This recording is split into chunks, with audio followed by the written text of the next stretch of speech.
समुद्र की सतह के नीचे एक नगरी अब भी सांस ले रही है, एक स्वर्ग जैसी नगरी।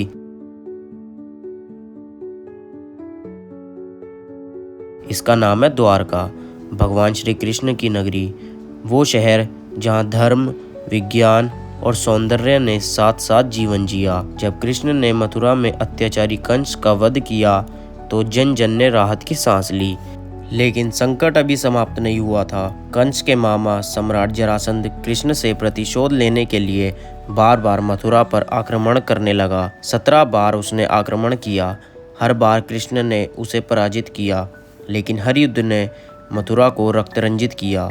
हर बार कृष्ण और बलराम जी ने रक्षा की, लेकिन कृष्ण जानते थे पराक्रम से भी ऊंचा होता है परामर्श। युद्ध के स्थान पर शांति का स्थान चाहिए था। प्रजा की रक्षा केवल शस्त्र से नहीं, शांति से होती है। कृष्ण ने समुद्र से प्रार्थना की और समुद्र ने उन्हें स्थल दिया। उस स्थल पर खड़ी हुई एक द्वारका नगरी, ऐसी नगरी जिसे शिल्प और सौंदर्य का चमत्कार कहा जा सकता है। सोने की दीवारें, हीरो जड़े द्वार और वास्तुशिल्प जिसकी तुलना स्वयं स्वर्ग से होती थी। द्वारका एक नगरी नहीं, धर्म, राजनीति और संस्कृति का केंद्र बन गई। यहीं से कृष्ण ने यदुवंश को एकत्रित किया, सभी यादव नरेशों को संगठित कर एक शक्तिशाली गणराज्य की स्थापना की। द्वारका बन गई कृष्ण की राजधानी नगर और महाभारत के युद्ध की राजनीतिक दिशा यहीं से तय हुई। लेकिन हर युग का अंत निश्चित होता है। महाभारत के बाद जब श्री कृष्ण ने अपना कार्य पूरा कर लिया तो एक नई लीला आरंभ हुई। द्वापर युग का समापन। कृष्ण जानते थे कि यदुवंश में कलह जन्म ले चुका है।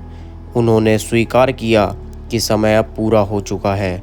एक दिन भगवान कृष्ण जंगल में विश्राम कर रहे थे जब एक शिकारी जरा ने उन्हें हिरन समझकर तीर चला दिया। कहा जाता है ये तीर राम अवतार में बाली को मारे गए तीर का कर्मफल था।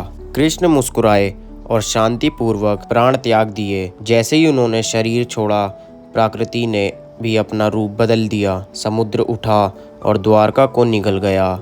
ना कोई युद्ध, ना कोई आक्रमण, बस एक अलौकिक लीला। कहा जाता है द्वारका समुद्र में समा गई ताकि उसका दिव्य स्वरूप केवल भक्तों की स्मृति में सीमित रहे। हजारों वर्षों तक इसे केवल पौराणिक कथा माना गया, लेकिन 1983 में विज्ञान ने इतिहास को छुआ। गुजरात के तट के पास समुद्र के नीचे मिले पत्थर की सड़कें, खंबे, मूर्तियां और 3000 वर्षों से सोई हुई सभ्यता की चिन्ह। जो कुछ ग्रंथों में लिखा था अब वो आंखों से देखा जा सकता है। कुछ इतिहासकार कहते हैं ये सिर्फ एक प्राचीन बंदरगाह है। कुछ कहते हैं ये वही द्वारका है जिसे श्री कृष्ण ने स्वयं रचा था।